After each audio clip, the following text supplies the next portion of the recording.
Bien, ya estamos grabando. Vamos a ver con qué iniciamos hoy. Recibí su tarea 9.3, entonces vamos a ver la solución, que ya está en Classroom. Y ya lo seguimos con nuestros temas del día.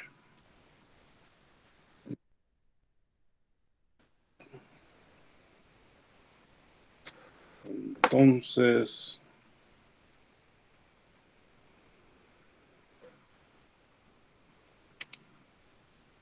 déjenme presentar la pantalla.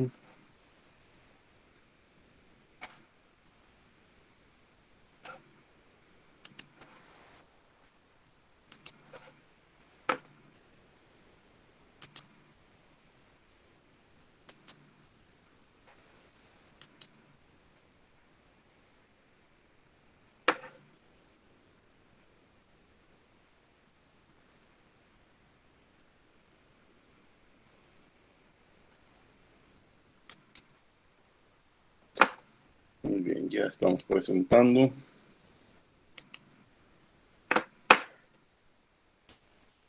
Y vamos a hablar de la tarea 9.3. Vamos a comenzar con el problema A. Tenemos una mezcla equimolar benceno-sileno. Sus vapores coexisten a 260 grados centígrados y nos dan las presiones de saturación a esa temperatura, tanto para el benceno como para el sileno. Utilizando la ecuación de Van der Waals, calcule la composición en equilibrio y la presión del sistema. Es decir, la parte vapor no es una mezcla ideal, se comporta de acuerdo a la ecuación de Van der Waals. Sin embargo, nos dicen que la parte líquida sí la podemos considerar como una solución ideal. Bueno, pues entonces, se quedan estos coeficientes como mezcla porque hay que aplicar Van der Waals, pero la otra parte se va a poder simplificar, aunque la simplificación la hago un poco más abajo. Lo primero que necesitamos es coeficientes de fugacidad en saturación. Los datos de la presión de saturación ya los tenemos y si se tiene que hacer con Van der Waals, en la tabla 7.1 del Koreski tenemos la ecuación, ¿sí? La ecuación para calcular esos coeficientes. Entonces, de ahí podemos despejar fácilmente la presión, los coeficientes en el punto de saturación, entonces se van a calcular de acuerdo a la ecuación que está en la tabla 7.1. Las presiones de saturación las tenemos. Los coeficientes, bueno, vamos a tener que entrar en un procedimiento de prueba y error, y las fracciones no las trae problemas desde el inicio cuando nos dice que es mezcla equimolar, entonces 0.5 y 0.5. El problema son estos coeficientes que los tenemos que determinar por prueba y error. Una primer acercamiento, pues siempre el más cómodo es decir que estamos también en situación ideal y los hacemos igual a 1. Cuando los hacemos igual a 1, entonces despejamos una presión de 18.4 bar. Ya con esa presión, si la suposición fuera correcta, pues entonces las fracciones serían de 0.72 y 0.27. Sin embargo, no tenemos la seguridad de que la presión sea la correcta porque no tenemos la suposición, no tenemos la seguridad de que la suposición sea la correcta. Lo más seguro es que no lo vaya a hacer. Para eso tenemos que sustituir en Van der Waals, que es lo que nos piden. Antes de utilizar Van der Waals tenemos que determinar la A y la B de la mezcla. Tenemos toda la información, sabemos que esto es bueno, sabemos que es sileno, buscamos en tablas sus temperaturas y presiones críticas, y por ahí ustedes conocen muy bien la ecuación para calcular la A y la B de Van der Waals de las sustancias puras, pues calculamos la A y la B de la mezcla. Y entonces ya podemos sustituir y ahí nos damos cuenta que los coeficientes no son 1, son 0.876 y 0.792. Por lo tanto, la primera suposición que nos hizo llegar a la presión 18.4 está incorrecta. Aquí ya no vamos a hacer otra corrida en detalle, pero pues se supone que la segunda iteración utilizamos el punto 876 y el punto 792 para ver si después de todo ese recorrido se repite el punto 876 y el punto 792. No va a ser así. Se tuvieron no está aquí escrito, eso, incluso esto, ya saben, ya se han de haber dado cuenta, lo mejor es tabular todos los cálculos, todas las ecuaciones para, les repito, trabajan una vez escribiendo todas las ecuaciones, pero ya sean 5 o 6 iteraciones, pues no importa, ya está en la tabla de Excel, por ejemplo. Bueno, vamos a iterar y los resultados van a ser iguales hasta que la presión sea de 22.5.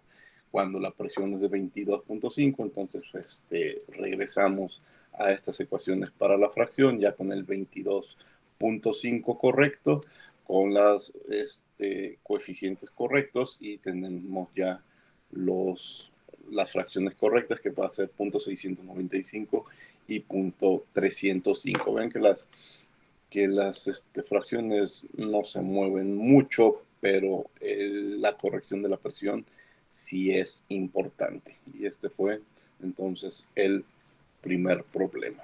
¿Alguna pregunta al respecto?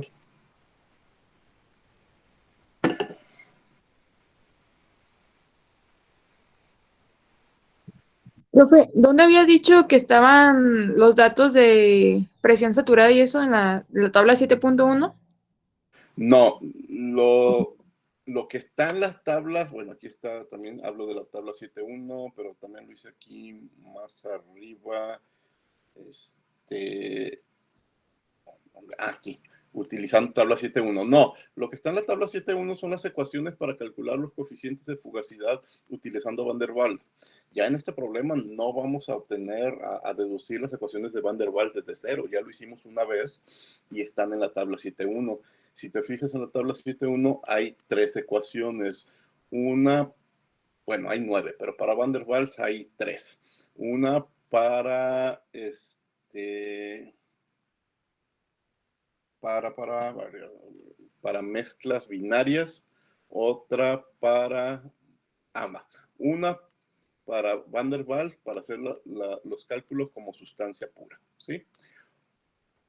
Esa ecuación, esa primera ecuación como sustancia pura es la que necesitas aquí para este par de números, el punto 755 y el punto 859.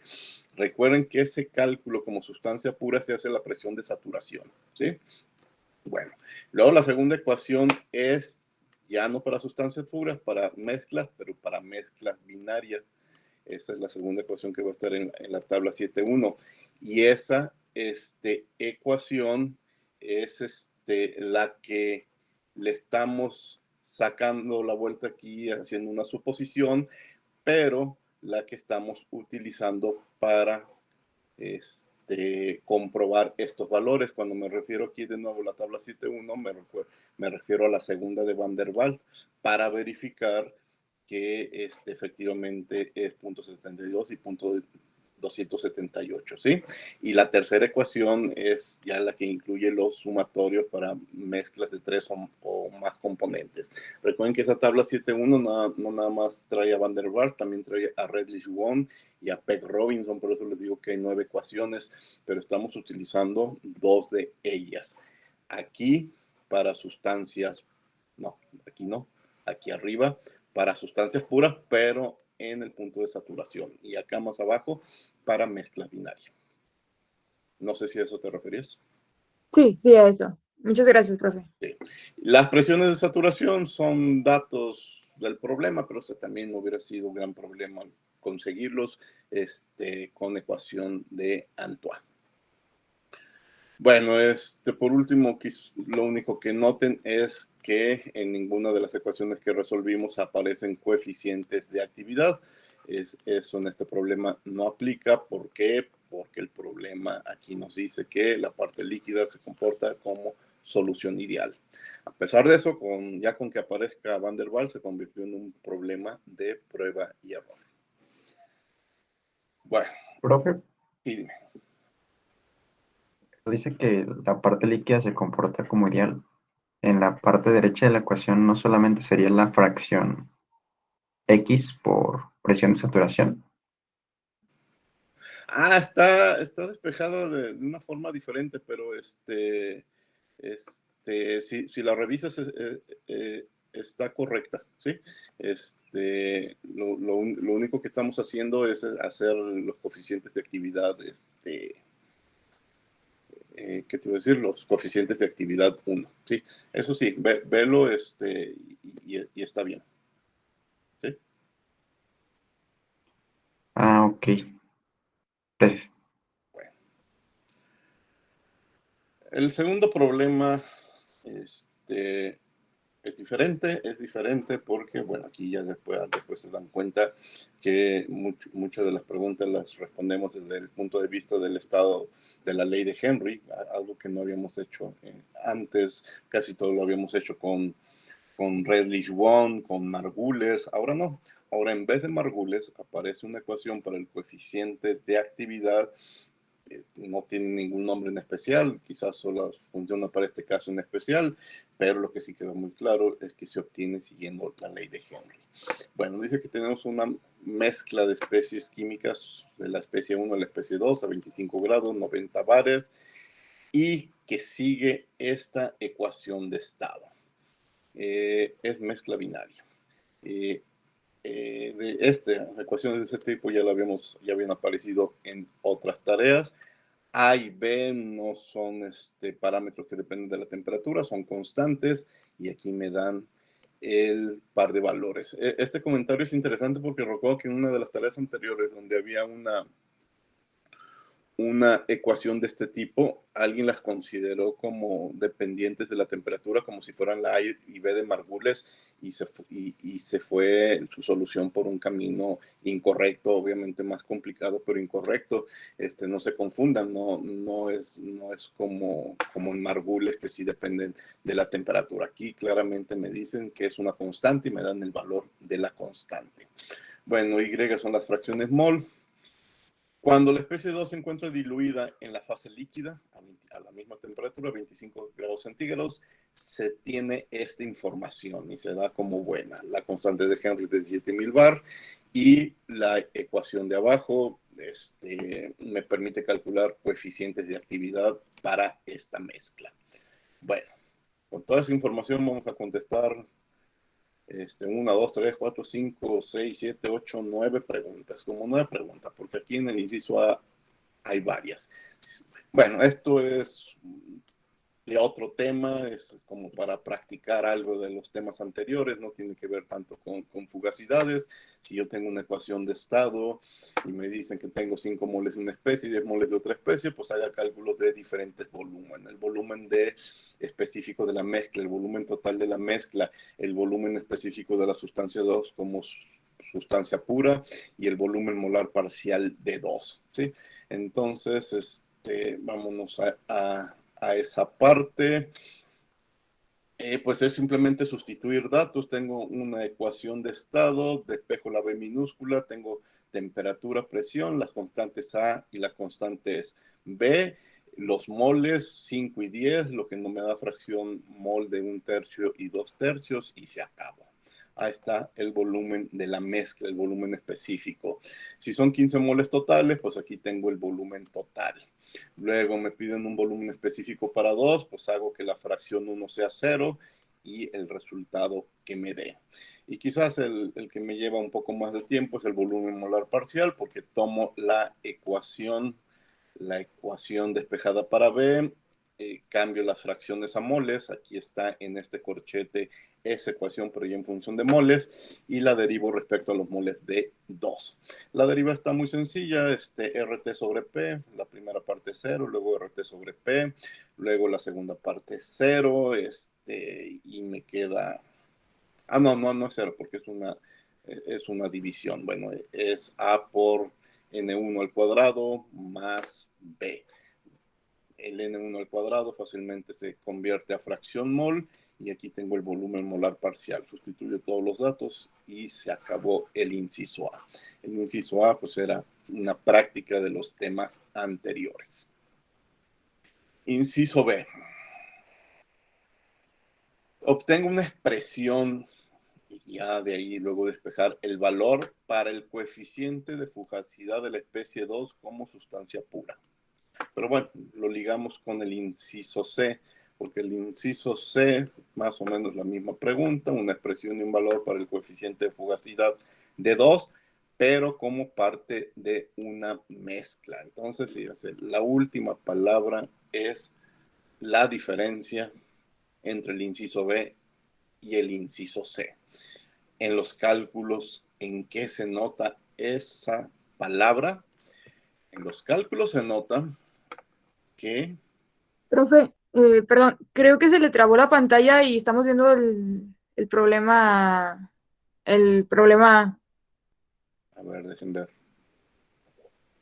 ¿Sigue trabado? Sí. Bueno, a Para, mí me parece, no sé si a los demás. para todos. Sí, también a mí. Sí, a mí también. A ver, ya dejé de presentar. Ya no se ve, ¿verdad? No, ya no. Dejen volver a presentar.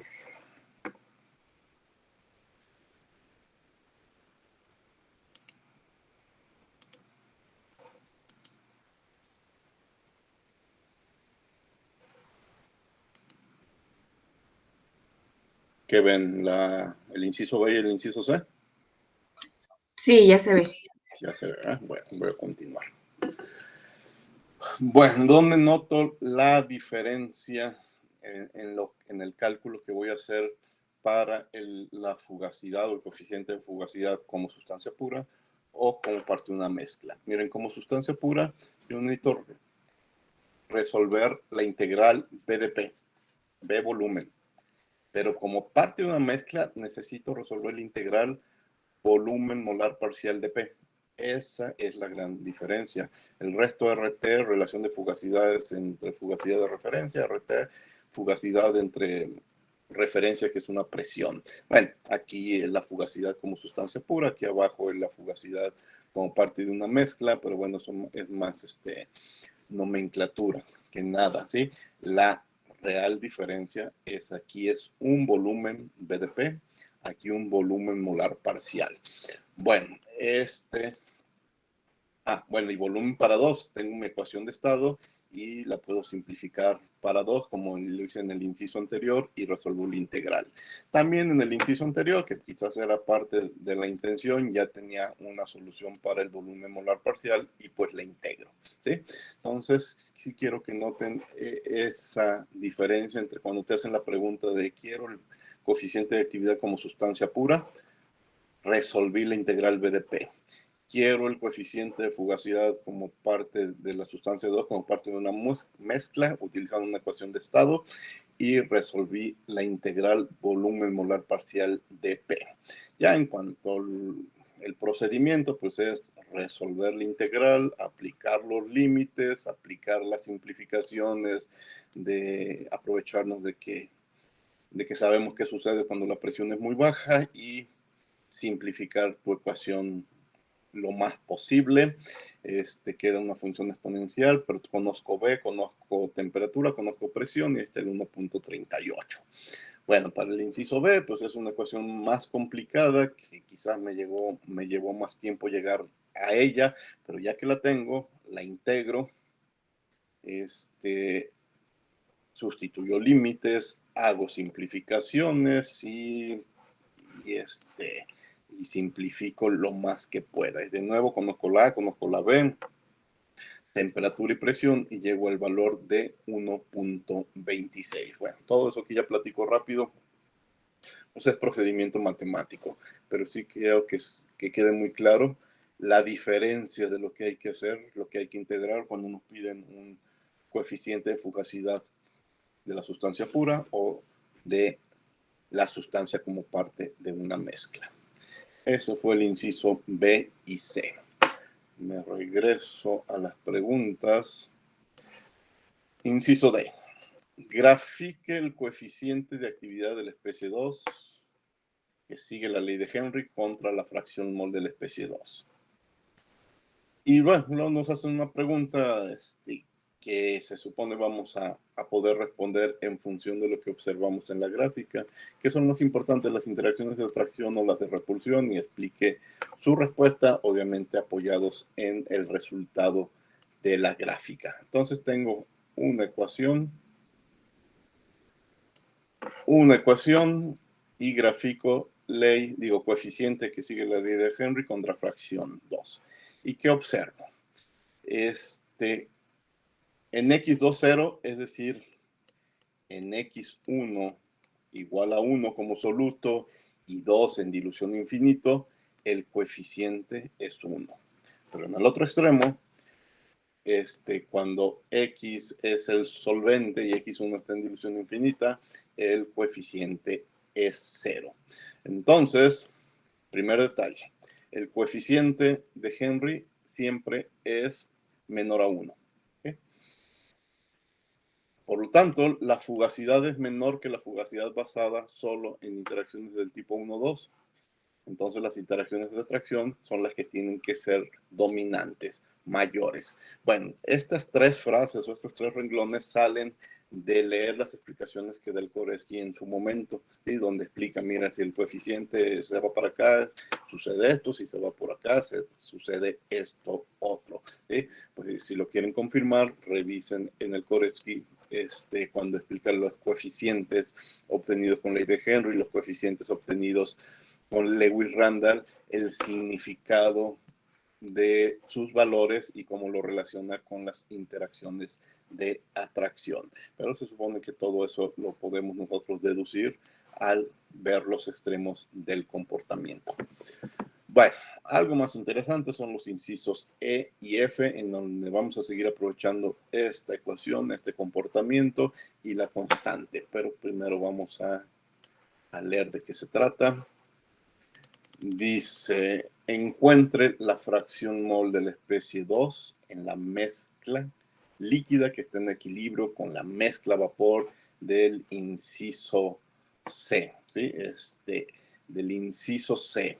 El inciso C, recuerden que lo tratamos como una mezcla, no como sustancia pura. Y por último, calcule la presión de saturación de la especie pura 2 a 25 grados centígrados. Esta pregunta es muy interesante, yo creo que es la más interesante de todas, porque dirán, yo presiones de saturación las calculo con ecuación de Antoine, pero lo que sucede es que ahorita estoy hablando de una sustancia imaginaria pura 2, entonces no existen sus coeficientes de Antoine, y dirán, ¿qué importancia tienen problemas de este tipo si yo siempre voy a saber de qué sustancia se trata? Pues sí, siempre vamos a saber de qué sustancia se trata, a menos de que sea una especie de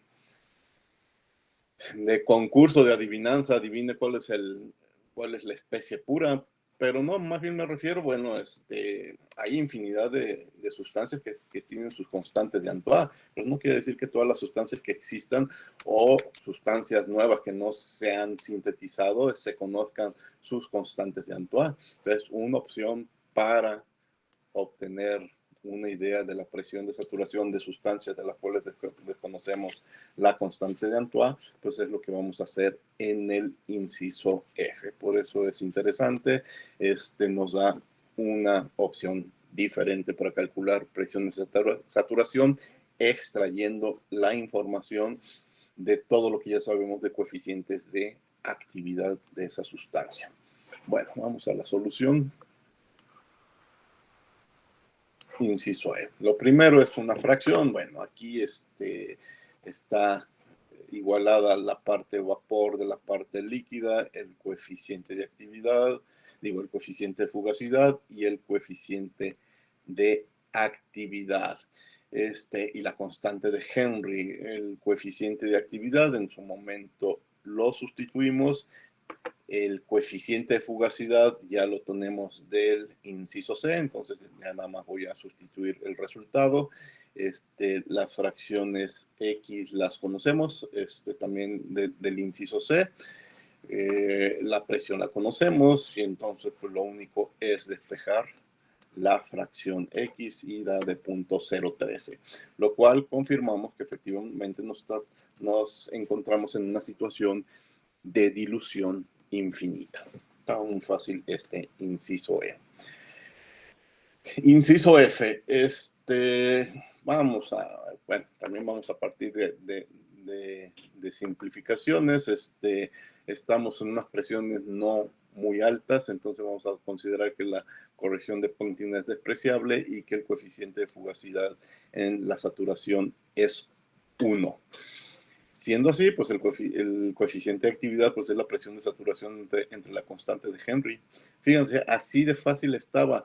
Lo difícil de este problema era, en principio, hacer esta suposición. Si no haces esta suposición, no puedes avanzar más, a menos que te metas en un procedimiento muy complicado de prueba y error. Pero si tú quieres una primera aproximación de por dónde anda la presión de saturación de esa sustancia desconocida, pues esperemos estemos en... Bueno, generalmente las presiones de saturación no van a ser presiones altas. Esperemos, por lo tanto, que no vamos a irnos más allá de la zona donde la corrección de Poynting se vuelve importante. Por lo tanto, eso también significa que es muy probable que el coeficiente de fugacidad en el punto de saturación sea 1, se acerque al 1.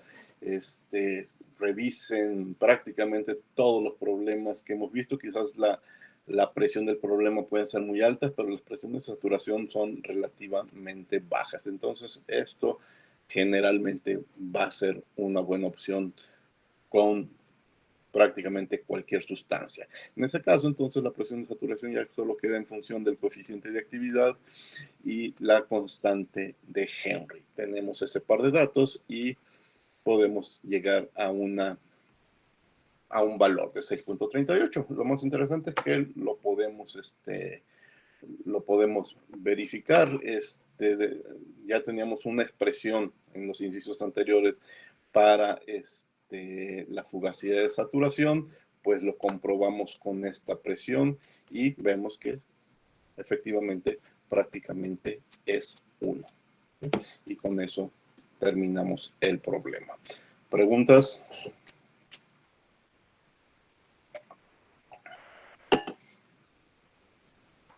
Profe, yo tenía una pequeña duda en el inciso C. A ver, vamos al C. Aquí está el C, sí, ¿cuál es? La fórmula que ya tiene el último, la fracción y la considera como 0, ¿verdad? Aquí. Abajo. Aquí abajo. Ajá, como está pidiendo la pura, pues sería 0, ¿verdad? La fracción 1. Deja ver, espérame.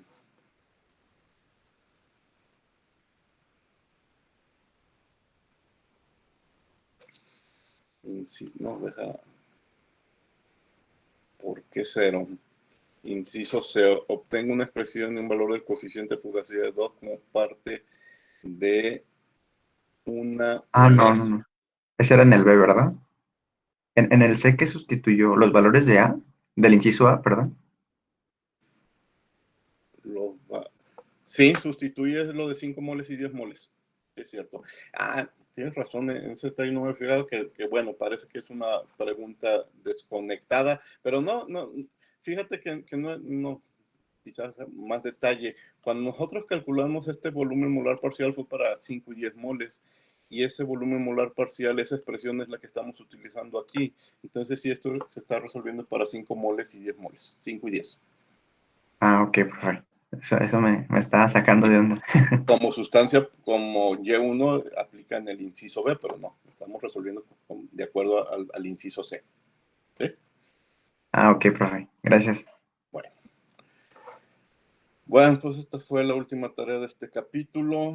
Yo creo que ha sido la tarea más laboriosa del semestre.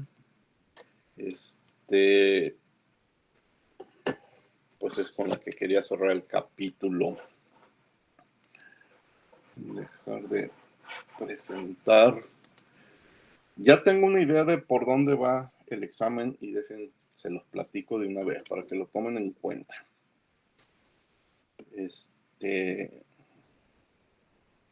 Anoten, porque eso no lo tengo para presentar. Va a ser un examen de 3 problemas, ¿sí? Y me he decidido por los siguientes 3 temas. Viene una pregunta de red termodinámica. Cálculos de propiedades termodinámicas con una ecuación de estado. Obviamente, lo que ya no les digo es qué ecuación de estado, si real, si inventada y ni qué propiedades. Pero es un problema en donde se nos pide calcular o tenemos que pasar por el cálculo de una propiedad de estado. Puede ser entalpía, puede ser entropía, puede ser energía de Gibbs, puede ser energía interna, una propiedad de estado, utilizando una ecuación de estado, no como gas ideal, sino como utilizando una ecuación de estado determinada. Y pues obviamente tienen que aplicar lo que saben de su red termodinámica. Ese va a ser el primer problema. Son pues los temas que aparecen en el capítulo de red termodinámica. Hay otro problema que tiene que ver con propiedades de mezcla o de mezclado. Recuerden que vimos entalpía de mezcla, entalpía de mezclado. Bueno, ya nunca platicamos en sí entropía de mezclado, porque con la entalpía y la entropía de mezclado podíamos armar la G de mezclado, pero bueno, cuando vimos propiedades de mezcla, bueno, lo que sí también vimos fue volúmenes de mezcla, ¿sí? De ese tipo de problemas de una propiedad de mezcla. De ese viene otro problema. Y por último, el tercer problema, uno en el que ya entran las actividades, las fugacidades y sus coeficientes, es un problema de una mezcla binaria en equilibrio. 2 sustancias, la sustancia A y B, están mezcladas y un problema de equilibrio. Como los que platiqué ahorita, sí, pero no tan difícil, ¿sí?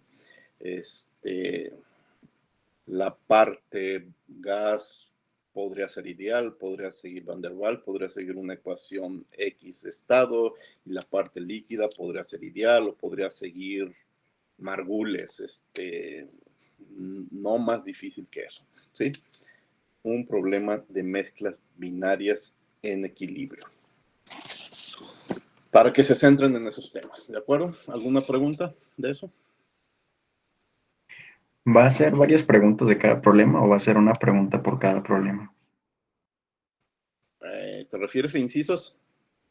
Sí, por ejemplo, el problema 1, inciso A, B o C. Eso no lo sé. Me definí los temas, pero no tengo todavía los problemas, ¿sí? O sea, lo único que quiero es decirles, concéntrense en estos temas. Y yo de ahí voy a sacar problemas y no voy a estar, si contabilizan la cantidad de temas que podría preguntar, de acuerdo a todo lo que viene en esos capítulos, pues ya se reduce a 3 nada más, ¿sí? Pero todavía no tengo los problemas, exactamente. Mira, eso me lleva más tiempo porque los tengo que resolver y convencerme de que son de la dificultad adecuada para hacerlo como examen, ¿sí? Y entonces eso, a veces elijo un problema, me pongo a resolverlo y hasta que ya le dediqué como 1 hora, digo, no, saben que esto es muy problemático, o a veces al contrario, esto es demasiado fácil, entonces ahí me tardo un buen rato buscando un punto medio, entonces por eso todavía no lo tengo. Lo único que me decidí son los temas, ¿sí? Entonces concéntrense en esos 3 temas. Lo que sigue es la parte de mi trabajo, pues, que sea los problemas adecuados. ¿Alguna otra pregunta?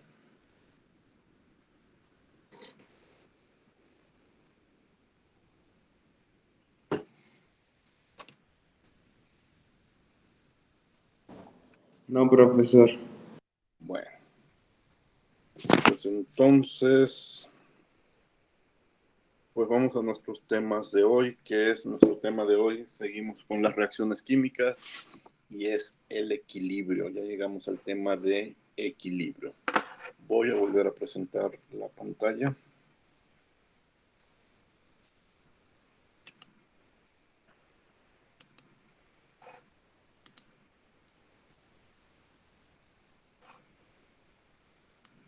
La solución de esta tarea ya está en Classroom.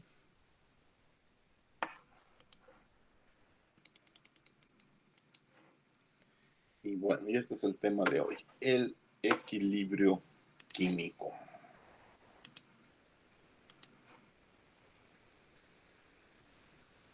Piensan en una cámara de reacción y tenemos una mezcla de monóxido de carbono, de oxígeno y de dióxido de carbono a una temperatura y una presión fija. Trate de predecir qué va a suceder. Lo primero que se nos va a ocurrir, mira, si tengo CO2 con oxígeno, pues posiblemente sigan reaccionando y se sigue formando más CO2. Pero, sin embargo, eso solamente es una posibilidad.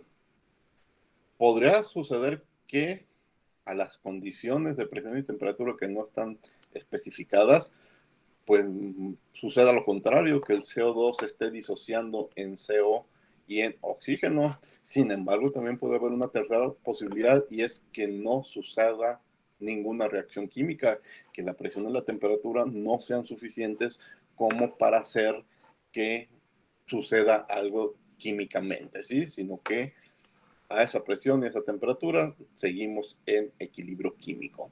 Entonces, no podemos adivinar.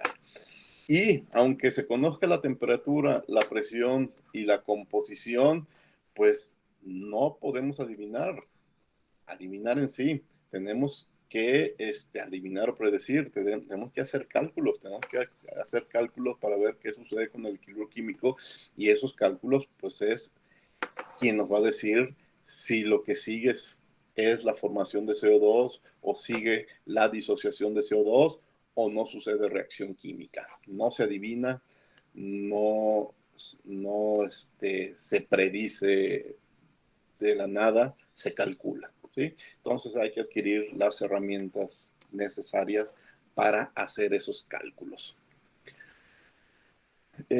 Seguimos con este ejemplo. Supongo que la mezcla se encuentra en equilibrio químico a una temperatura o presión dada. La composición de la mezcla no cambia a menos que la temperatura o la presión cambie.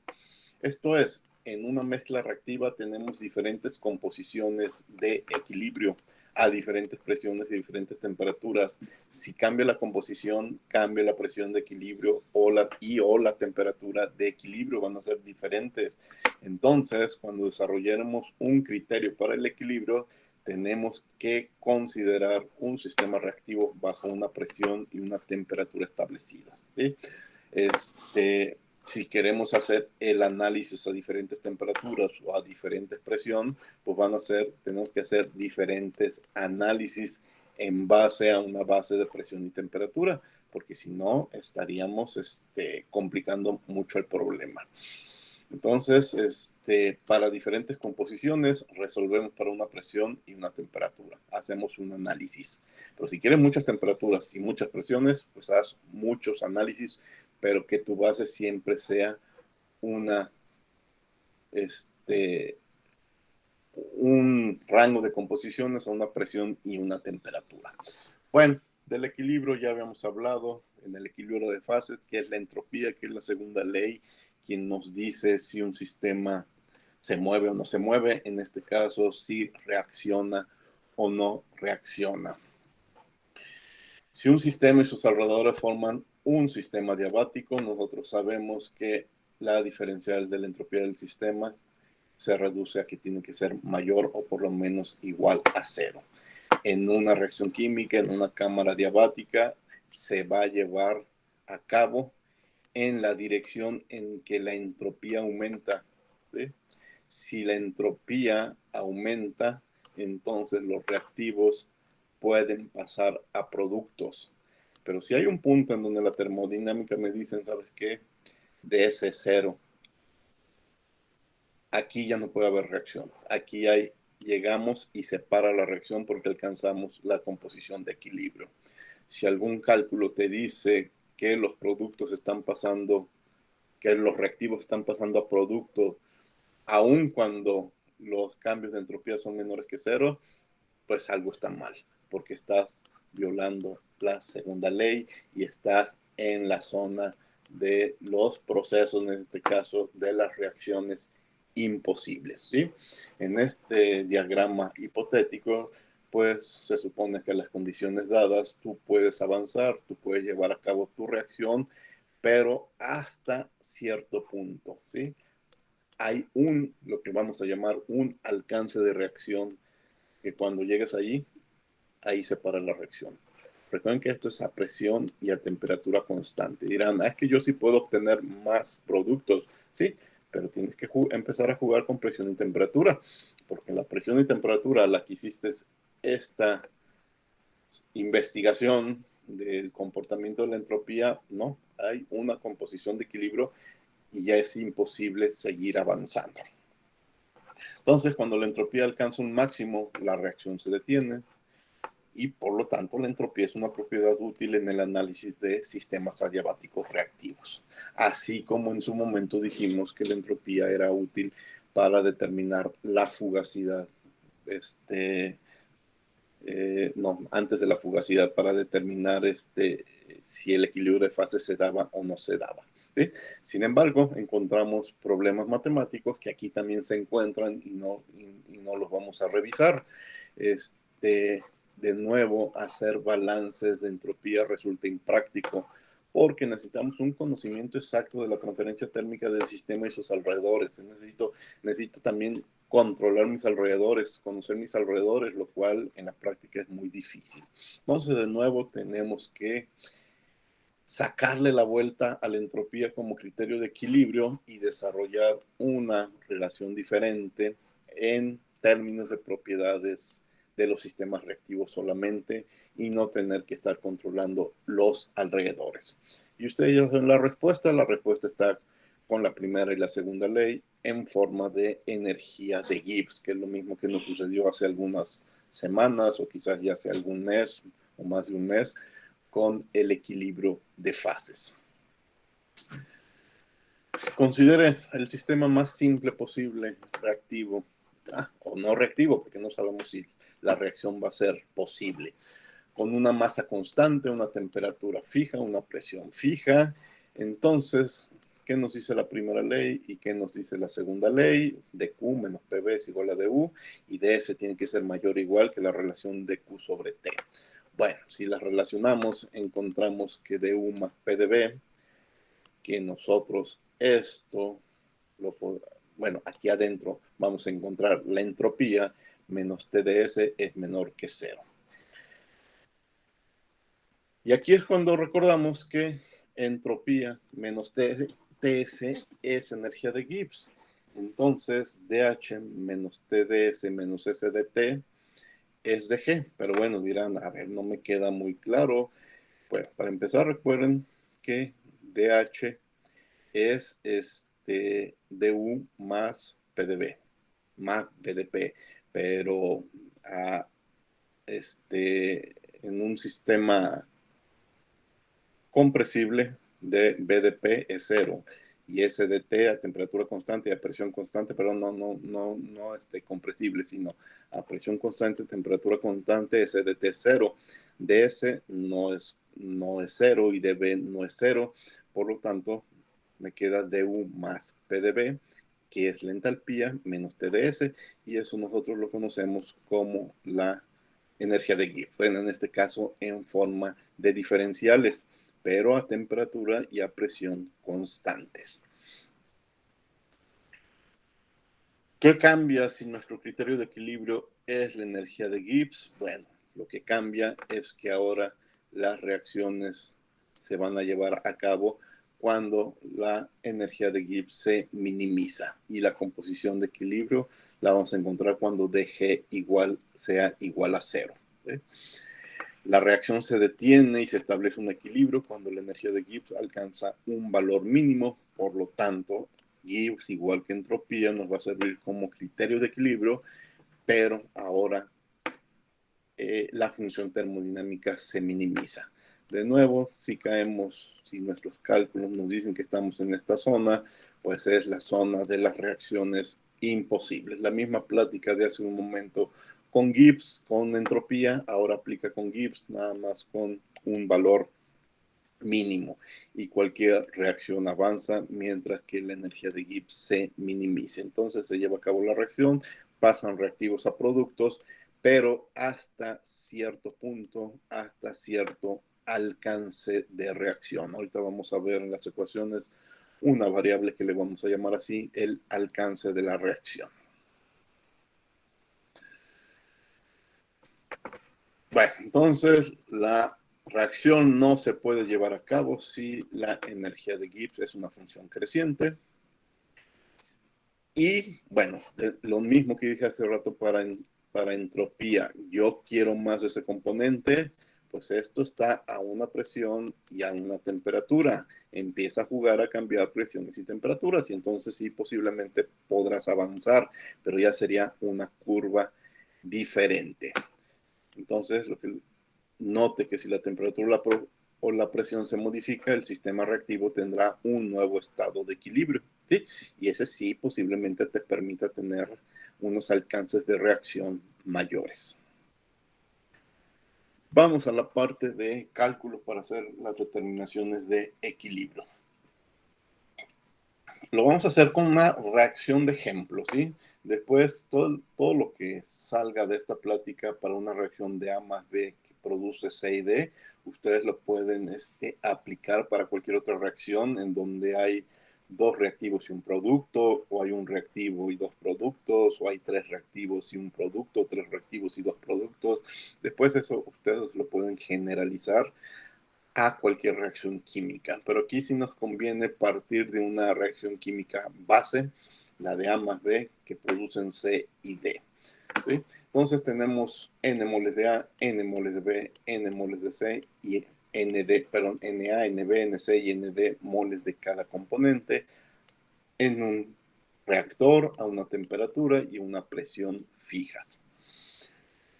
La reacción, vamos a suponer que ocurre en un grado infinitesimal, durante las cuales cantidades diferenciales de A y B se consumen y de C y D se producen. Y estos son los coeficientes de la reacción que siempre vamos a necesitar para poder balancear y para poder resolver, y que van a ser constantes mientras las temperaturas y las presiones se mantengan constantes.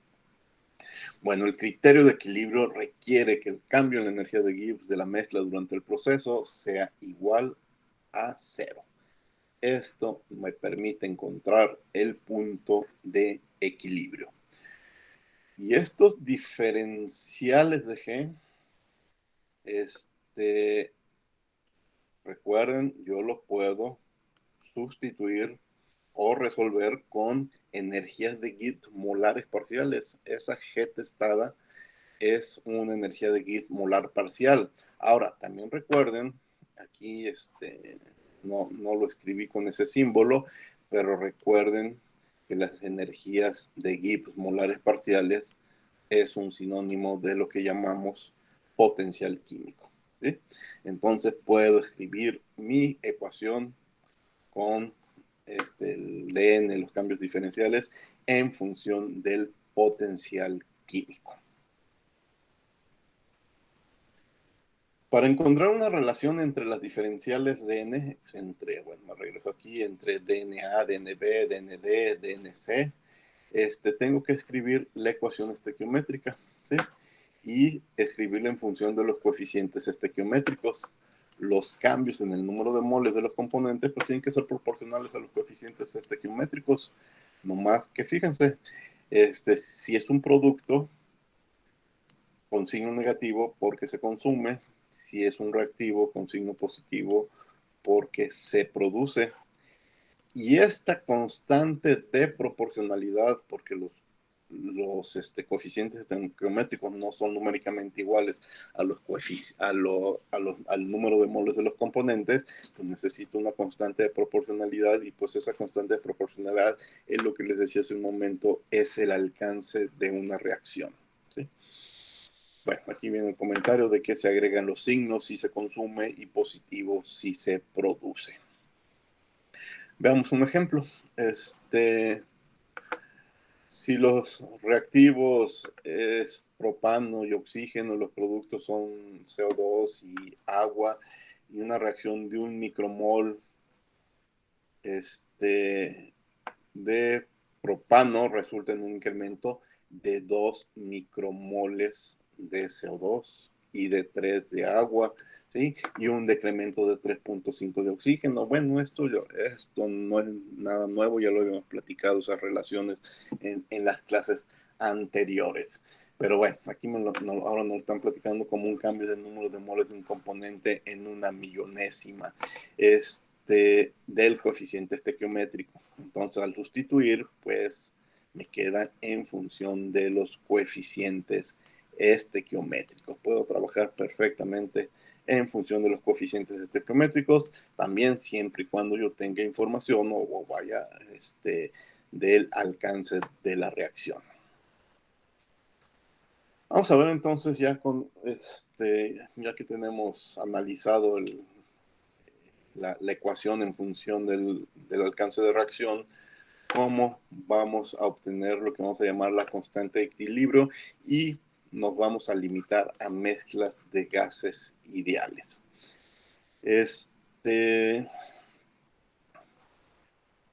Recuerden que la energía de Gibbs depende de la temperatura, así como de la presión, no nada más de la temperatura. Y no tenemos, antes de empezar los cálculos, hacer la aclaración que no tenemos tablas de energía de Gibbs para ningún gas. Lo que tenemos son de entalpías y de entropías absolutas. Esta tabla es un ejemplo de las tablas que aparecen en el Cengel. Esta es la tabla 20 para el CO2, pero tenemos tablas de gases desde la tabla 18, la 19 y creo que hasta la 26. Bueno, la tabla 20 corresponde al CO2. Si yo tengo un problema de CO2, ¿qué voy a encontrar? Para diferentes temperaturas, diferentes entalpías, diferentes energías internas. Las energías internas no las voy a utilizar, y diferentes entropías absolutas. Entonces, con las columnas de entalpías y las columnas de entropías, yo voy a poder obtener datos de la energía de Gibbs. Estas tablas, de la 18 a la 20 y tantos, y son tablas similares a las que encontramos prácticamente en cualquier libro de termodinámica, a diferentes temperaturas, pero una presión constante de referencia, que para la mayoría de las tablas es la referencia de una atmósfera, ¿sí? Vamos a estar trabajando muchas veces con estas tablas. En los ejemplos simplemente digo, bueno, este dato sale de tal tabla, de la 20, de la 18, de la 19, etcétera, ¿sí? Pero este es el tipo de datos que vamos a estar extrayendo. La variación de la energía de Gibbs de un gas ideal con la presión, recuerden que esos datos de tabla son a una atmósfera, pero los problemas van a ser a diferentes presiones. Entonces tengo que ver cómo cambia, cuál es el efecto de la presión. Bueno, si utilizamos la definición, pues es H menos TS. Y la relación del cambio de entropía para procesos isotérmicos es la entropía, que es la que sí depende de la presión, es menos R logaritmo de P. Por lo tanto, eso resulta que los cambios de entropía tienen que ver con la presión. La R, bueno, aquí en este texto le ponen RU por R universal, pero es la R clásica de los gases por la temperatura por el logaritmo de las presiones. Entonces, la energía de Gibbs del componente I para la mezcla de gases ideales, pero a la presión parcial y a la temperatura del problema, pues va a ser la energía de Gibbs del componente I a una norma de presión. Esto es lo que sale de tablas. De tablas no hay una columna de G, pero hay una de H y una de S. Con H y S hago este cálculo de tablas. Y la corrección de la presión es lo que estaba en la diapositiva anterior, RT, logaritmo de presión. Entonces así tendré energías de Gibbs a la temperatura del problema y a la presión parcial del gas, porque se tienen que calcular para cada gas a la presión parcial de cada gas. Entonces ahora sí nos regresamos a la reacción y tengo que hacer eso para C, que es producto, para D, que es producto, con signo negativo para A, que es reactivo, con signo negativo para B, que es reactivo, y en el equilibrio ese balance es igual a 0. Ya con esta ecuación me podría quedar y empezar a hacer cálculos de equilibrio, pero, y eso yo creo que ustedes ya lo habían visto alguna vez en otro curso, pues es más cómodo si de aquí extraemos lo que llamamos la constante de equilibrio. En principio vamos a definir un cambio de la energía de Gibbs en el estado estándar de la siguiente forma. Un delta G asterisco, que es el coeficiente estequiométrico por la G, que solo depende de la temperatura que sacamos de tablas. Para C, para D, para A y para B. Si se fijan es esta parte y esta parte y es esta parte y es esta parte. Bueno, separamos esas cuatro partes y lo llamamos cambio de energía de Gibbs en el estado estándar. Al sustituir, pues entonces me sobraron las partes de RT por logaritmo de P, ¿sí? Por el coeficiente que también las multiplica. Bueno, separo R y T, que son constantes en un punto de equilibrio, y todo lo que me sobra, que no es parte del delta G, que está en este paréntesis, que son los coeficientes por los logaritmos de las presiones, los separo. Y este logaritmo de una relación de presiones es lo que conocemos como la constante de equilibrio. Y tiene propiedades muy interesantes, algunas de las cuales vamos a enumerar y revisar punto a punto la próxima clase. Entonces, esta KP la llamamos constante de equilibrio para mezcla de gases ideales. Estoy, insisto, nada más en gases ideales. Aquí algo interesante, expresión por presión, entre presión por presión, y aparentemente esto es adimensional, pero recuerden que los coeficientes pueden ser diferentes y depende de cada reacción. Entonces, ese asunto lo platicamos, lo discutimos más adelante. Ahorita, pues simplemente las relaciones elevadas por su coeficiente. Al combinar esta ecuación, quitar las presiones y mejor dejarlo en función de K, y despejar K, pues nos damos también cuenta que K es la función exponencial de menos delta G estándar entre RT. En consecuencia, la constante de equilibrio Kp de una mezcla de gases ideales a una temperatura fija se puede determinar a partir del cambio de la energía de Gibbs, pero en el estado estándar.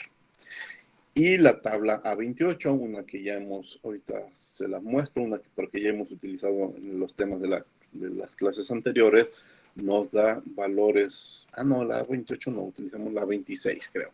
Bueno, la A28 nos va a dar valores de Kp para diferentes reacciones.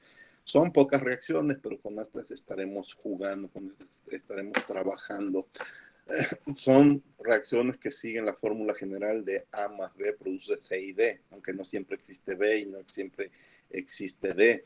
Por ejemplo, H, que se disocia en dos moléculas de H monomolecular, pues nada más existe A y nada más existe C. En esta otra del hidrógeno, del agua que se disocia en hidrógeno y en oxígeno, solo existe A y existe C y D. Sin embargo, en esta de nitrógeno más oxígeno que da NO, existe AB y solo C, no existe D. Aquí existe A, C y D. Entonces eso no es problema.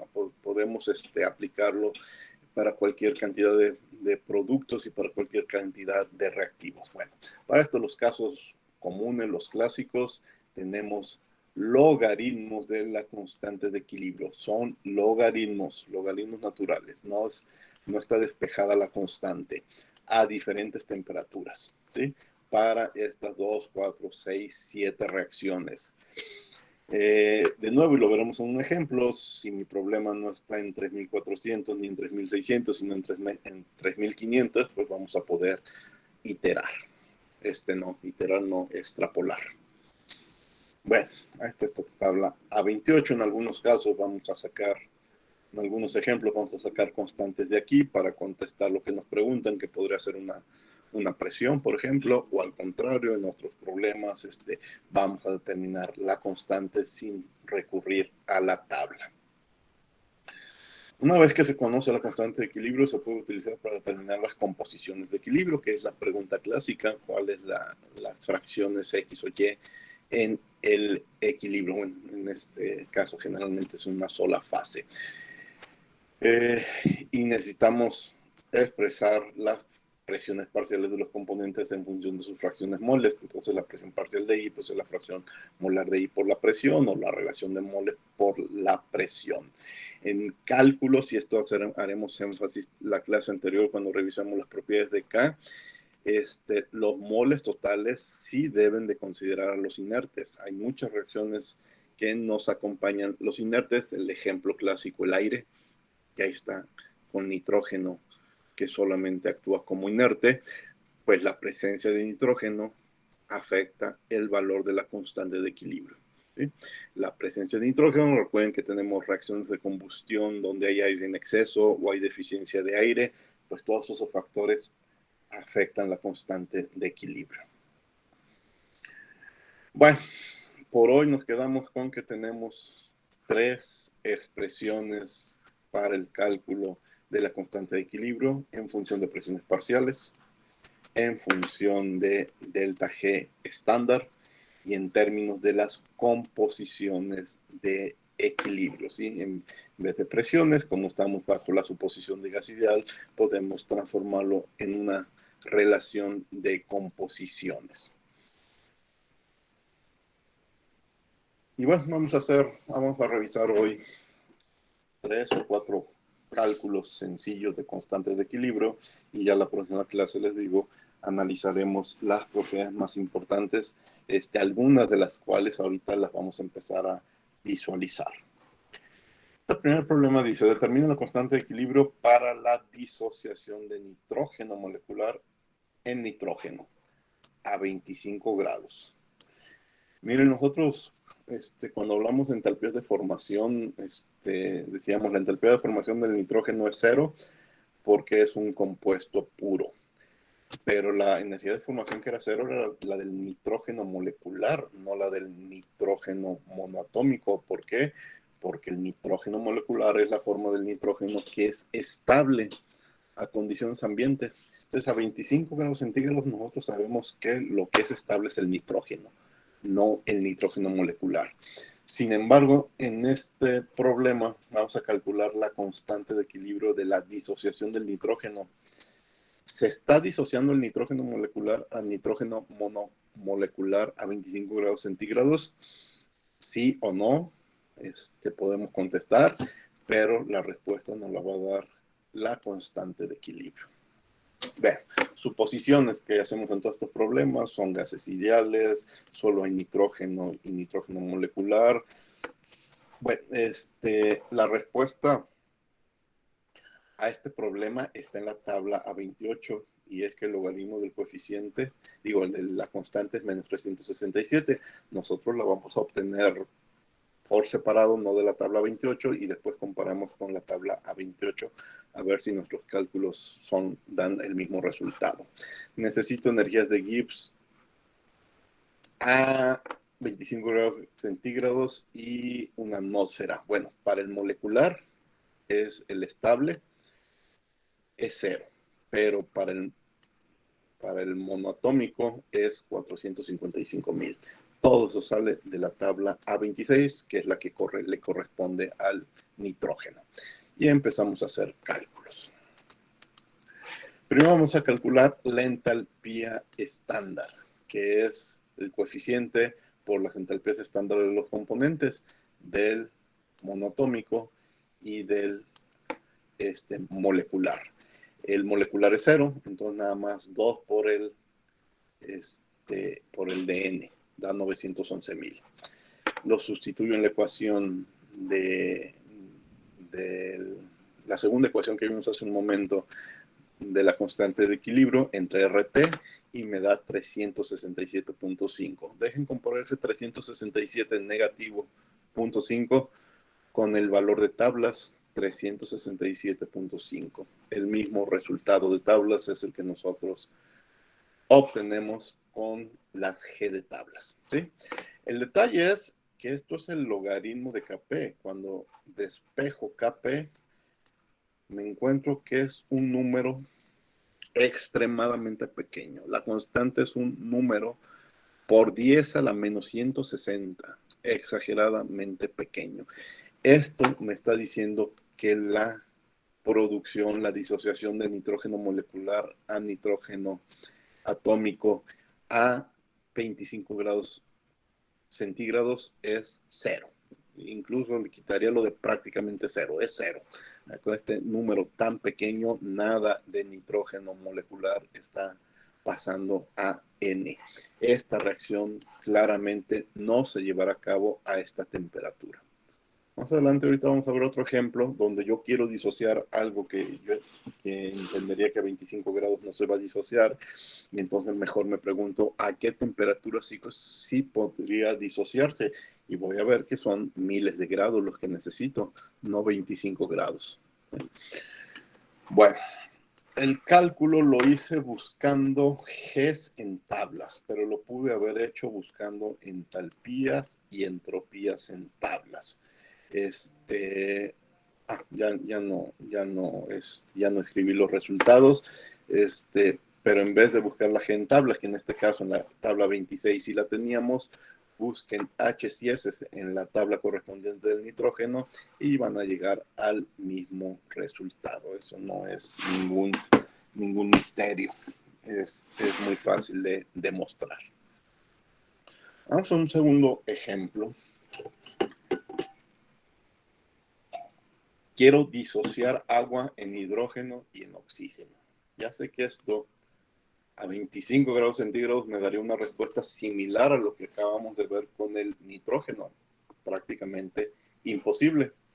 Pero no, lo quiero hacer a 4000 grados y a una presión alta, 10 kilopascales. A esas condiciones yo creo que sí voy a poder separarlo. El pretexto del problema dice: como una alternativa a la electrolesis se puede producir hidrógeno disociando agua, ¿sí? Pero se sabe que tienen que ser a temperaturas muy altas y a presiones muy altas. Aquí el detalle, bueno, es un sistema muy simple, pero el cálculo que vamos a hacer, seguimos, a pesar de las temperaturas altas, y las presiones, bueno, las temperaturas altas ayudan, pero las presiones altas no, seguimos considerando que es una mezcla de gases ideales. Vamos a ver que en la realidad pesa más la temperatura que la presión y lo podemos seguir considerando mezcla de gases ideales. Vamos a suponer que en la disociación solamente tenemos agua, hidrógeno y oxígeno y no versiones monoatómicas como de oxígeno y de nitrógeno o iones OH. Si aparecen son despreciables. Los vamos a ignorar. Bueno, la reacción estequiométrica es 1 de agua, se separa en 1 de hidrógeno y medio de oxígeno, entonces el coeficiente del oxígeno es 0.5.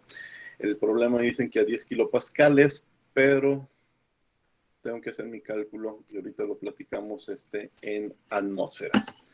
Esta es la reacción estequiométrica. La reacción real es de que, pues en la realidad no voy a poder disociar el 100% de hidrógeno de agua, en hidrógeno. Entonces voy a tener residuos de agua. Además, incluso el agua podría ser, seguir siendo la parte principal si mi porcentaje de disociación no es alto. Entonces hago un balance de la ecuación real. No puedo darle números a X, Y y a Z, porque X es precisamente la pregunta, el grado de disociación. Entonces, para un balance para hidrógenos, 2 es igual a 2X más 2Y, escribo Y en función de X, lo mismo para el oxígeno, escribo Z en función de X, y voy a necesitar la cantidad de moles totales, es X más Y más Z, pero bueno, X lo puedo sustituir en función, Y lo puedo sustituir en función de X, Z lo puedo sustituir en función de X, y aquí están mis moles totales solo en función de X.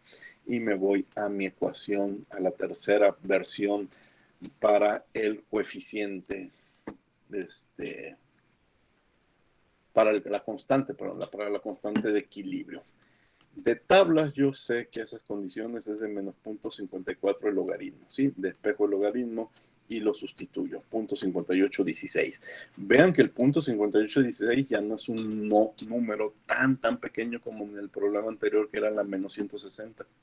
Entonces, yo creo que sí voy a tener buenos rendimientos en esta disociación. Sustituyo todos los valores, la presión, los moles totales, las B, y encuentro una X de 0.22. ¿Qué quiere decir? Por cada mol que entró a la cámara de reacción, solo el 22%, 0.22 moles de hidrógeno, hay al final, ¿sí?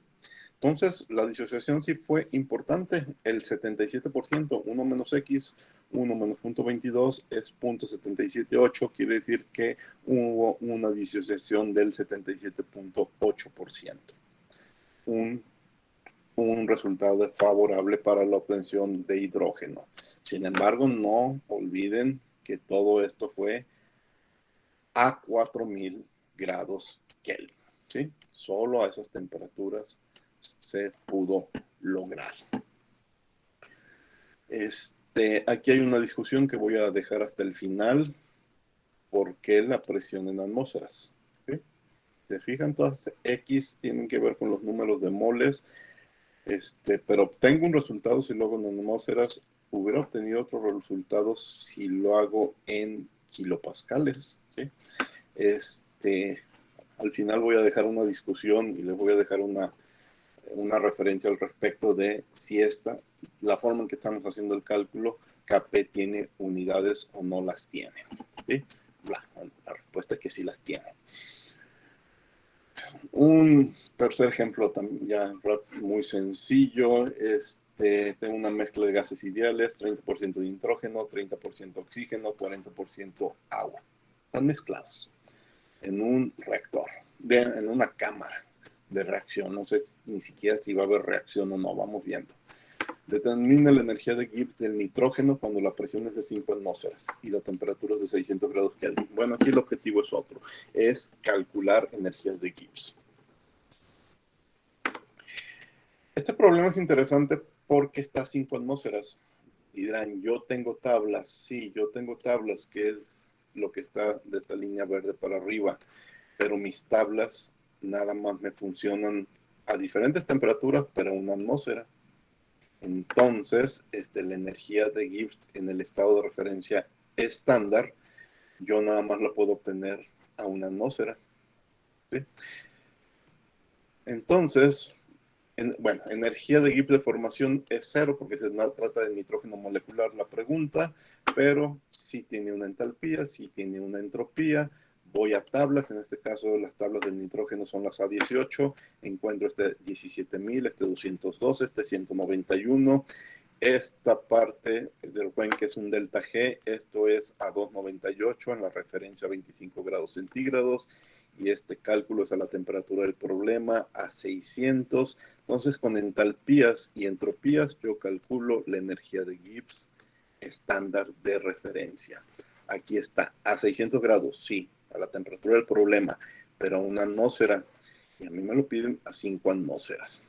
Entonces, quiero saber qué tanto contribuye en esa mezcla el nitrógeno. Su presión parcial es la presión total de 5 atmósferas, pero el nitrógeno es el 30%, entonces contribuye con 1.5 atmósferas.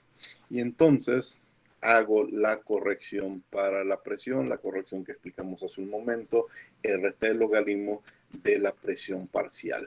El dato que tengo tablas de la G estándar más la corrección logaritmo, bueno, RT logaritmo de 1.5 y me da la G ahora sí a, bueno, a las mismas 600 grados Kelvin, pero ahora sí a 1.5 atmósferas. ¿Por qué 1.5 a atmósferas? Bueno, lo puedes platicar de ambas formas. 1.5 atmósferas porque es la presión parcial con la que el nitrógeno contribuye, pero eso corresponde al AG del nitrógeno que está en un ambiente a una presión total de 5 atmósferas. ¿Sí? Fíjense que la pregunta es, determinen la energía de Gibbs del nitrógeno cuando la presión de la mezcla es de 5 atmósferas. ¿Sí? Aquí no lo sabíamos, pero otra forma de hacer la pregunta es, determinen la energía de Gibbs del nitrógeno cuando la presión parcial del nitrógeno es de 1.5. Ese 1.5 es la combinación de este 30% con estas 5 atmósferas. ¿Sí? Y esa es la respuesta de 59.260. Bien, un último ejemplo por hoy. Regresamos con la disociación del nitrógeno. Ya vimos que fuera prácticamente imposible a 25 grados centígrados. ¿A qué temperatura yo podría disociar? Mira, no quiero 77% de disociación. 1.2%. Ya vimos que a 25, ese menos ciento y tantos de exponente es algo imposible, ¿sí? Yo quiero que se empiece a disociar aunque sea 1.2%, una cantidad muy pequeña.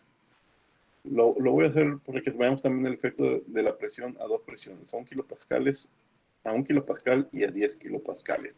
¿A qué temperatura lo tengo que hacer? 25, cerca de los 25 grados. Bueno, aquí se pueden adelantar los resultados. Pues la respuesta es que no, lejos de los 25. Pero ¿cómo me doy cuenta? Planteo mi reacción estequiométrica.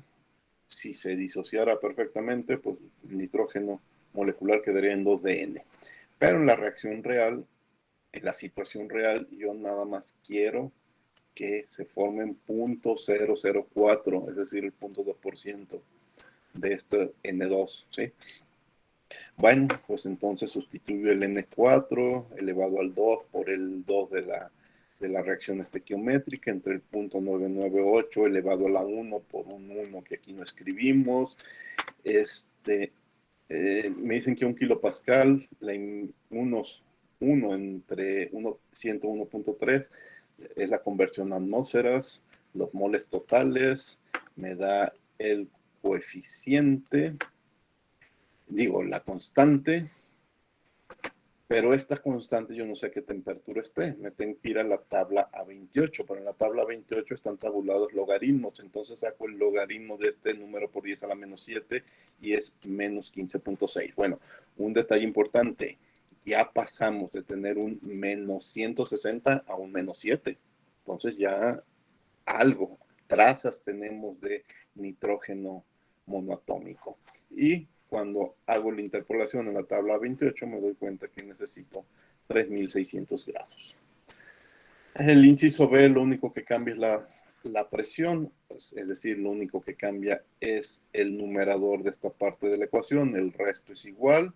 De nuevo me voy a la tabla 28, hago la interpolación y encuentro una mayor temperatura.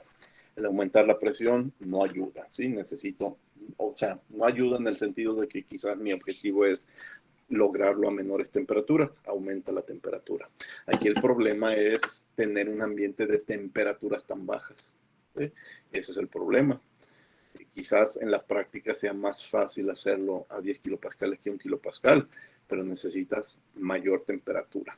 Pero comparen este cuarto problema con el primero y vean cómo este menos 7 es otra cosa completamente nada más por la temperatura.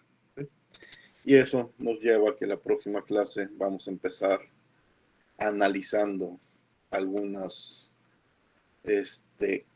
algunos comportamientos de la constante de equilibrio en las mezclas de gases ideales. Son como 6, 7, 8 detalles, como 8 detalles que hay que observar y que tiene que ver de la relación de la constante de equilibrio con la temperatura, con la presión, con la presencia de inertes, con la modificación de las cantidades de moles presentes, etc. ¿Sí? Bueno, esto es lo que tenía por el día de hoy. ¿Alguna pregunta?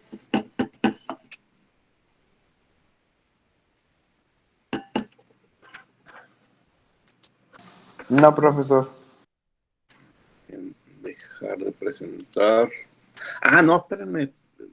Me quedó nomás 2 minutos para volverles, para mostrarles algo. El detalle de por qué siempre lo dicen atmósferas. Toda esta información que les estoy platicando sale del Sengel y el Sengel no es muy claro en ese detalle, simplemente dice todo lo voy a hacer en atmósferas y tus tablas todas están en base a atmósferas, ¿sí?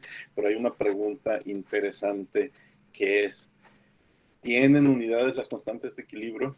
Entonces, revisando ese detalle, me encontré con este artículo que se los voy a dejar y creo que ya está en Classroom, en donde estos profesores analizan el uso que se le da a las distintas constantes de equilibrio en diferentes textos de química y de fisicoquímica y cosas que encontramos generalmente que ignoran y que no hacen caso o que no lo aclaran. Y la conclusión es, bueno, la constante, al menos la forma que hemos utilizado el día de hoy de calcular Kp, sí tiene unidades. No va a ser lo mismo, y aquí está un ejemplo en el que desarrollan, si lo hacemos en bares, si lo hacemos en atmósferas, etcétera. Así aquí, bueno, hay un ejemplo numérico donde vemos que sí tiene unidades, y que los valores que obtengamos en las diferentes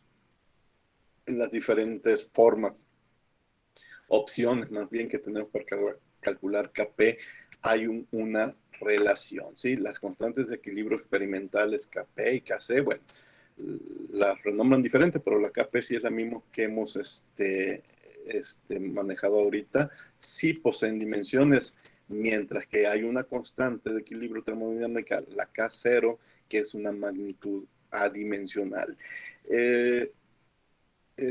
Hay que distinguir la K0 del texto. ¿Dónde está la ecuación? Miren, la K0 es la que utilicé en el primer ejemplo y es diferente de la Kp, ¿sí?, que utilicé en el segundo ejemplo. Las Kp sí tienen unidades, las K0 son adimensionales. Sin embargo, sí hay una relación que está aquí entre las Kp y la K0 y obviamente la relación es con la presión de referencia, ¿sí?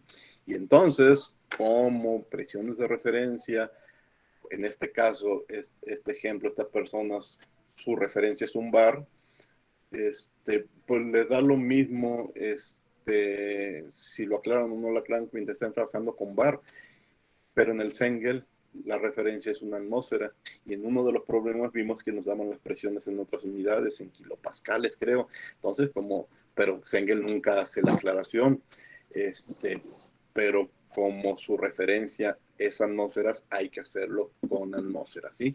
Te tienes que fijar en cuál es tu estado de referencia y en función de cuál sea tu estado de referencia en el cálculo que estés haciendo, o revisa el libro que estás utilizando, en esas unidades tienes que utilizar Kp, ¿sí? Y entonces ya no tendrás problemas en que si Kp y K0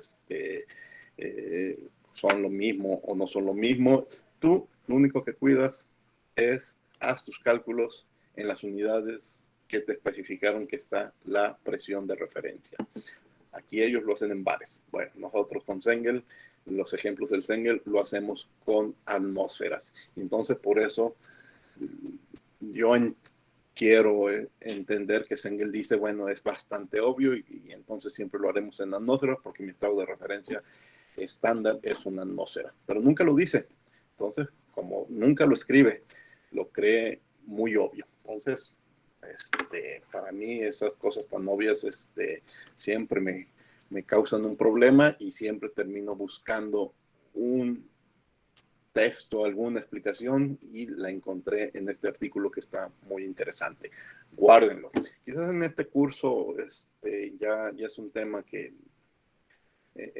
no tiene mayor importancia, que ya estamos por terminar, que no vamos a seguir haciendo muchos cálculos de constantes de equilibrio, pero esto va a volver a aparecer en muchos otros cursos en el futuro, ¿sí?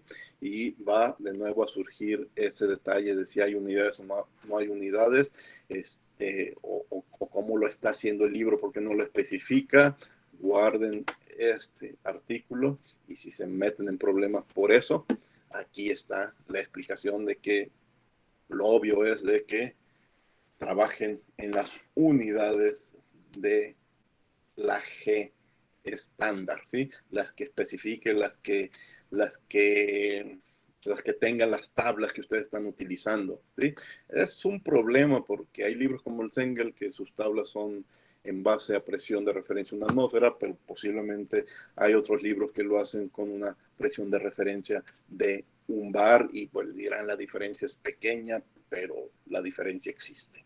¿De acuerdo?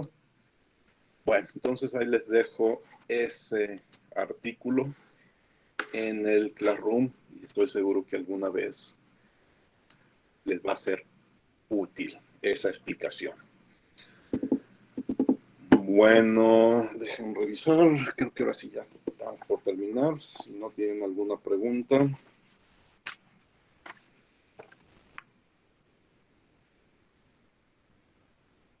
Constante equilibrio. Nada, ya vimos del examen, ya vimos de la tarea. Bueno, pues ya es todo. Voy a dejar de grabar.